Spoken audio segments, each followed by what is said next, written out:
தமிழ்நாட்டுக்கு உரிய நிதி பகிர்வு வழங்காமல் குறுகிய அரசியல் நோக்கத்துடன் மத்திய அரசு செயல்படுவதாக முதலமைச்சர் மு.க.ஸ்டாலின் குற்றம் சாட்டியுள்ளார். சென்னை கலைவாணர் அரங்கில் மத்திய மாநில அரசுகளின் உறவுகள் குறித்து தேசிய கருத்தரங்கை முதலமைச்சர் மு.க.ஸ்டாலின் தொடங்கி வைத்தார். அப்போது பேசிய அவர், தமிழ்நாடு அரசு ஈட்டித் தரக்கூடிய வரி வருவாய்க்கு ஏற்ப மத்திய அரசு நிதி பகிர்வை வழங்குவது இல்லை என்று சாடினார். சர்க்காரிய ஆணையத்தின் அறிக்கை வெளிவந்த பிறகும் மத்திய அரசிடம் அதிகாரங்கள் குவிக்கப்பட்டு வருவதாகவும் கவலை தெரிவித்தார். எண்ணற்ற சட்ட குறுக்கீடுகள், நிர்வாக குறுக்கீடுகள் வழியாகவும் பாஜக அல்லாத எதிர்க்கட்சி ஆளக்கூடிய மாநில அரசுகளுக்கு தொடர்ந்து தொல்லை தரக்கூடிய வகையில் பல தடைகளை ஒன்றிய அரசு ஏற்படுத்தி வருகிறது. நிதி ஆணையங்கள் சுதந்திரமாக செயல்படுவதையும் ஒன்றிய அரசு தடுக்குது. மாநிலங்களுக்கு அளிக்க வேண்டிய உரிய நியாயமான நிதி பங்கீட்டை மறுக்குது. பல்வேறு நெருக்கடிகளை மீறி போராடி தமிழ்நாட்டை உயர்த்தி வருவதாகவும் முதலமைச்சர் மு.க.ஸ்டாலின் தெரிவித்தார். இந்தியா கூட்டணியின் குடியரசு துணைத் தலைவர் வேட்பாளர் சுதர்சன் ரெட்டி இன்று முதலமைச்சரை சந்தித்து ஆதரவு திரட்ட உள்ளார். சென்னை வரும் சுதர்சன் ரெட்டி முதலமைச்சர் மு.க.ஸ்டாலினை நேரில் சந்தித்து ஆதரவு கோர உள்ளார். சென்னை தீநகரில் உள்ள அக்கார்ட் ஹோட்டலில் இந்தியா கூட்டணி கட்சிகளின் தலைவர்கள் சந்திக்கும் நிகழ்ச்சி இன்று மாலை 5 மணி அளவில் நடைபெறவுள்ளது. இதனைத் தொடர்ந்து செய்தியாளர்கள் சந்திப்பும் நடைபெறவுள்ளது. இதனிடையே தேசிய ஜனநாயக கூட்டணியின் குடியரசு துணைத் தலைவர் வேட்பாளர் சி.பி. ராதாகிருஷ்ணன் மத்திய அமைச்சர்கள் அமித்ஷா, ராஜ்நாத் சிங் ஆகியோரை நேரில் சந்தித்து வாழ்த்து பெற்றார்.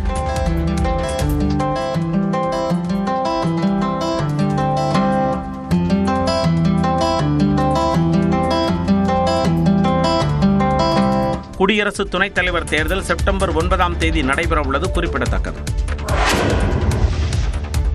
மின்சாரம் தாக்கி உயிரிழந்த தூய்மை பணியாளரின் குடும்பத்தினருக்கு கூடுதல் இழப்பீடு வழங்க வேண்டும் என விசிக தலைவர் திருமாவளவன் வலியுறுத்தியுள்ளார். சென்னை கண்ணகி நகரைச் சேர்ந்த தூய்மை பணியாளர் வரலட்சுமி மின்சாரம் தாக்கி உயிரிழந்த நிலையில் அவரது உடலுக்கு விசிக தலைவர் திருமாவளவன், சென்னை மேயர் பிரியா உள்ளிட்டோர் நேரில் அஞ்சலி செலுத்தினர். தொடர்ந்து செய்தியாளர்களிடம் பேசிய அவர், தூய்மை பணியாளர்களின் கோரிக்கையை ஏற்று அவர்களை பணி நிரந்தரம் செய்ய வேண்டும் என கேட்டுக் கொண்டார்.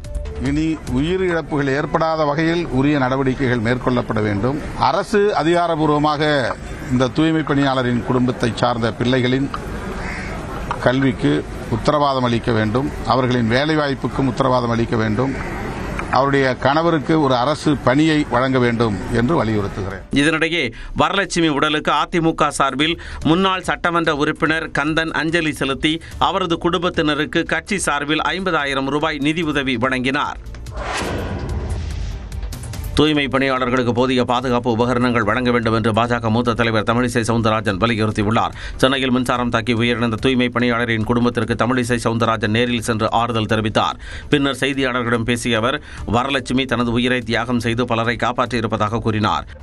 அவங்க கால் வச்சு இங்க கரண்ட் அவங்க வாங்கலன்னா எத்தனை பேர் இங்க அதே காலை வச்சு பல 100 பேர் இறந்துக்கிறதுக்கு வாய்ப்பு இருக்கு. அதனால தியாகம் செஞ்சு இந்த பகுதி மக்களை அவங்க காப்பாத்திருக்காங்க. நான் முதலமைச்சர்கிட்ட கேட்டுக்கிறேன், மாநகராட்சிகிட்டையும் கேட்டுக்கிறேன், தூய்மை பணியாளர்களுக்கு பூட்ஸ் கொடுங்க, முட்டி வரைக்கும் உள்ள பூட்ஸ் கொடுங்க, கையில கிளவுஸ் கொடுங்க, மாஸ்க் கொடுங்க. மின்வாரிய அதிகாரிகளின் அலட்சியம் காரணமாகவே தூய்மை பணியாளர் வரலட்சுமி உயிரிழந்ததாக நாம் தமிழர் கட்சி ஒருங்கிணைப்பாளர் சீவான் குற்றம் சாட்டியுள்ளார். வரலட்சுமியின் குடும்பத்திற்கு ஆறுதல் தெரிவித்து பின் நியூஸ் 18 தமிழ்நாட்டிற்கு பேட்டி அளித்த அவர், இதனை விபத்தென கூற முடியாது என்றார். அதை பொறுப்பாக பார்த்திருந்தா இந்த உயிரிழப்பை நம்ம தவிர்த்திருக்கலாம். இது கவனக்குறைவு தான். அதனால தான் இது ஒரு விபத்து அப்படின்னு நம்ம சொல்ல முடியல. நம்மளுடைய கவனக்குறைவு, நம்மளுடைய அலட்சியம், பொறுப்பற்ற செயல். மழைக்காலம் வரவுள்ளதால் மின்வாரியம் கூடுதல் கவனத்துடன் செயல்பட வேண்டும் என சீவான் வலியுறுத்தினார். நம் மீது வீசப்படும் விமர்சனங்களில் நல்லவற்றை மட்டும் நமதாக்கி உரமேற்றுவோம் என தவிக தலைவர் விஜய் தெரிவித்துள்ளார். மதுரை மாநாட்டை சிறப்பாக நடத்த உறுதுணையாக இருந்த நிர்வாகிகள், தொண்டர்கள் உள்ளிட்டோருக்கு நன்றி தெரிவித்து அறிக்கை வெளியிட்டுள்ள விஜய், எத்தனை மறைமுக தடைகள் உருவாக்கப்பட்டாலும் அனைத்து பணிகளையும் சிறப்பாக மேற்கொண்ட பொதுச் செயலாளர் ஆனந்த் உள்ளிட்டோருக்கு நன்றி தெரிவித்துள்ளார். மக்களோடு மக்களாக இணைந்து நிற்கும் மக்கள் அரசியல் மட்டுமே நமது நிரந்தர அரசியல் நிலைப்பாடு என்றும், மனசாட்சி உள்ள மக்களாட்சியை நிலைநாட்டுவது மட்டுமே நமது இலக்கு என்றும் விஜய் கூறியுள்ளார். நம் மீது வீசப்படும் விமர்சனங்களில் நல்லவற்றை மட்டும் நமதாக்கி உரமேற்றுவோம், மற்றவற்றை புறந்தள்ளி புன்னகைப்போம் என்றும் குறிப்பிட்டுள்ளார். 1967, 1977 தேர்தல் அரசியல் வெற்றி விளைவுகளை 2026 தேர்தலிலும் மக்கள் நமக்காக நிகழ்த்தி காட்டப்போவது நிச்சயம் என்றும் விஜய் நம்பிக்கை தெரிவித்துள்ளார். இதனிடையே மதுரை மாநாட்டிற்கு முன்பும் பின்பும் உயிரிழந்த தவிக தொண்டர்களுக்கு விஜய் இரங்கல் தெரிவித்துள்ளார். எக்ஸ் பக்கத்தில் பதிவிட்டுள்ளவர், பிரபாகரன், ரித்திக் ரோஷன், காளிராஜ் ஆகியோர் காலமான செய்தி அறிந்து வேதனை அடைந்ததாக குறிப்பிட்டுள்ளார். உயிரிழந்தவர்களின் குடும்பத்திற்கு தமிழக வெற்றி கழகம் துணை நிற்கும் என்றும் விஜய் அந்த இரங்கல் செய்தியில் குறிப்பிட்டுள்ளார். நடப்பாண்டில் பட்டாசு உற்பத்தி 30% குறைந்துள்ளதால் பட்டாசு விலை உயரும் சூழல் உருவாகியுள்ளது. சிவகாசியில் தமிழ்நாடு பட்டாசு வணிகர்கள் கூட்டமைப்பு சார்பாக ஆன்லைன் பட்டாசு விற்பனை தொடர்பான விளக்க கூட்டம் நடைபெற்றது. இதில் தமிழகத்தின் பல்வேறு பகுதிகளைச் சேர்ந்த ஏராளமான பட்டாசு வர்த்தகர்கள் கலந்து கொண்டனர். அப்போது ஆன்லைன் பட்டாசு விற்பனையால் நடைபெறும் மோசடிகள் குறித்து ஆலோசிக்கப்பட்டது. தொடர்ந்து செய்தியாளர்களிடம் பேசிய தமிழ்நாடு பட்டாசு வணிகர்கள் கூட்டமைப்பின் தலைவர் ராஜா சந்திரசேகரன், பட்டாசு கடைகளுக்கு தமிழ்நாடு அரசு காலம் தாழ்த்தாமல் உரிமம் வழங்க வேண்டும் என கோரிக்கை விடுத்தார்.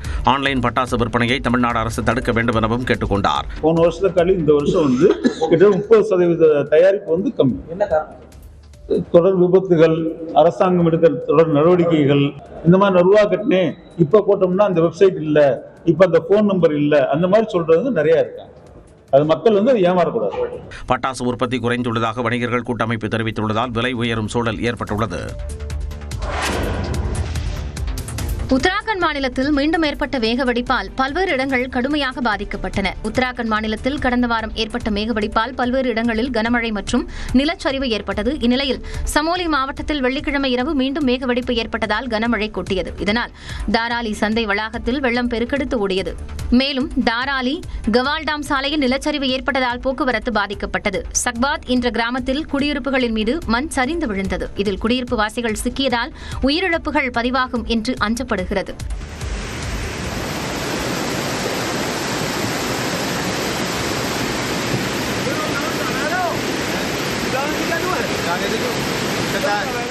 இதேபோன்று ஜம்மு காஷ்மீர் மாநிலம் கத்வாவில் பெருக்கெடுத்து ஓடிய வெள்ளத்தில் சிக்கிய கார் கிரேன் மூலம் மீட்கப்பட்டது.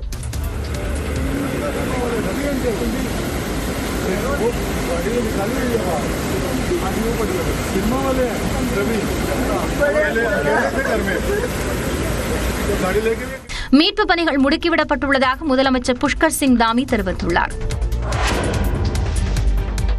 ஹிமாச்சல பிரதேசத்தில் குழந்தைகளுக்கு சிகிச்சை அளிக்க காட்டாற்று வெள்ளத்தை அசால்ட்டாக கடந்து சென்ற செவிலியரின் துணிச்சல் பாராட்டை பெற்றுள்ளது. சௌகர்காதி பகுதியில் உடல்நலம் பாதிக்கப்பட்ட 6 குழந்தைகளுக்கு சிகிச்சை அளிக்க சென்ற செவிலியர் கமலா தன் உயிரை துச்சமென கருதி வெள்ள நீரை கடந்து சென்றார்.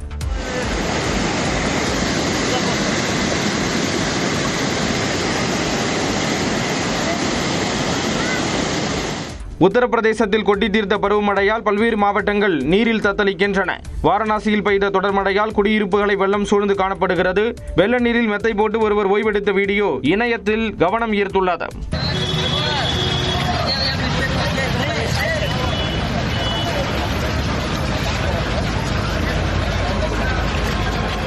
ராஜஸ்தானில் நாட்டுப்படகு கவிழ்ந்து நீரில் தத்தளித்த 9 பேர் மீட்கப்பட்ட நிலையில் ஒருவரை தேடும் பணி நடைபெறுகிறது.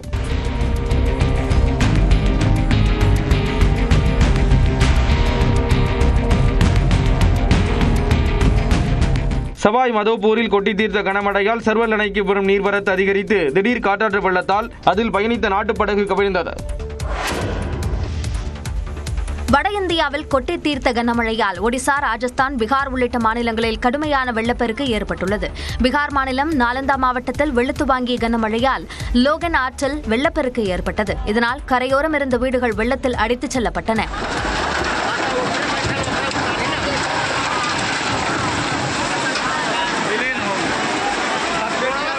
ஒடிசாவில் பெய்த மழையால் சமகோய் ஆற்றுப்பாலம் தண்ணீரில் மூழ்கியது. ராஜஸ்தானில் பெய்த கனமழையால் ஆம்பர் கோட்டையின் 200 அடி மதில் சுவர் சேதமடைந்தது.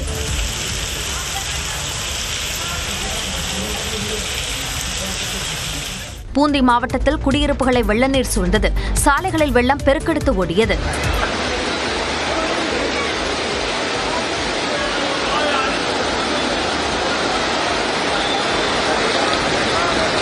கோட்டா நகரில் இரவு முழுவதும் கொட்டி தீர்த்த மழையால் பள்ளி வளாகங்கள், ரயில்வே சுரங்கப்பாதைகள் தண்ணீரில் மிதந்தன.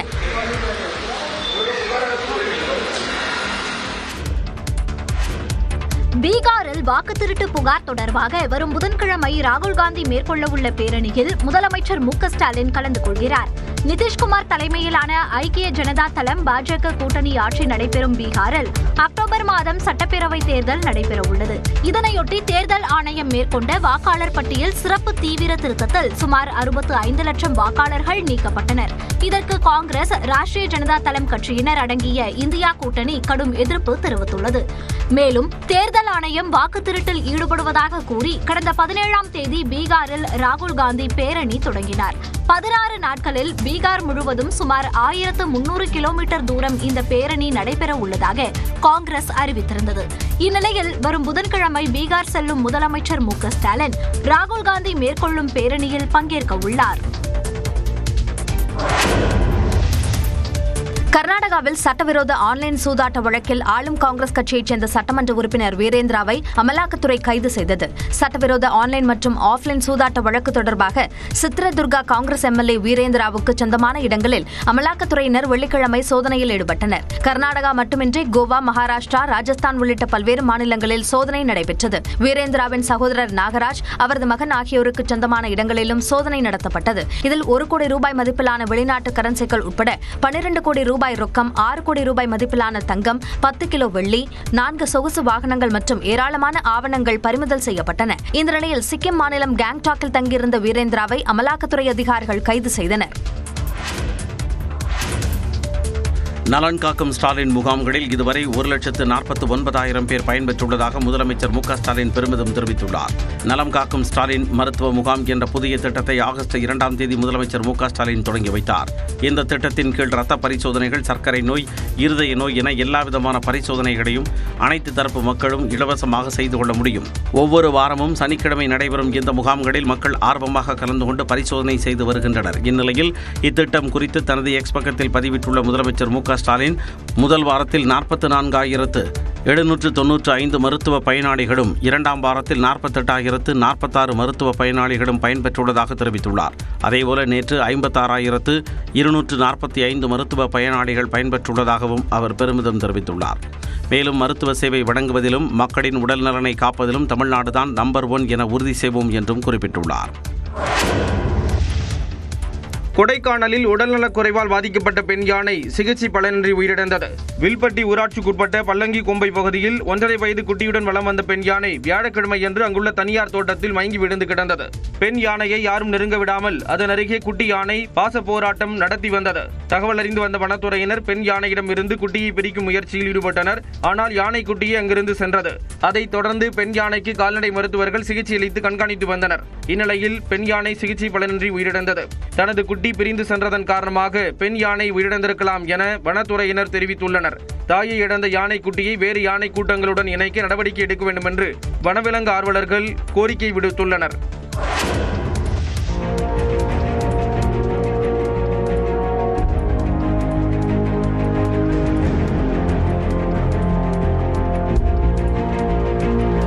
பாலாற்றின் குறுக்கே கட்டப்பட்டுள்ள பாலம் சேதமடைந்துள்ளதால் வாகனங்கள் அணிவகுத்து நிற்கும் கழுகு பார்வை காட்சிதான் இது.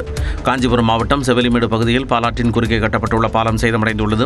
இப்பாலம் காஞ்சிபுரத்தில் இருந்து செய்யாறு, வந்தவாசி, விழுப்புரம் போன்ற பகுதிகளுக்கு செல்லும் பிரதான பாதையாகும். இந்த பாலம் சேதமடைந்ததால் அவ்வழியாக பயணிக்கும் வாகன ஓட்டிகள் கடும் அவதிக்கு உள்ளாகியுள்ளனர். பாலத்தின் மேற்பரப்பு குண்டும் குழியுமாக இருப்பதால் கனரக மற்றும் இலகுரக வாகனங்கள் மெதுவாக ஊர்ந்து செல்கின்றன. இது போக்குவரத்து நெரிசலுக்கு முக்கிய காரணமாக அமைவதாக வாகன ஓட்டிகள் குற்றம் சாட்டியுள்ளனர். குறிப்பாக காலை மற்றும் மாலை நேரங்களில் அலுவலகம் மற்றும் பள்ளிகளுக்கு செல்வோர் கடும் சிரமத்திற்கு ஆளாகி வருகின்றனர்.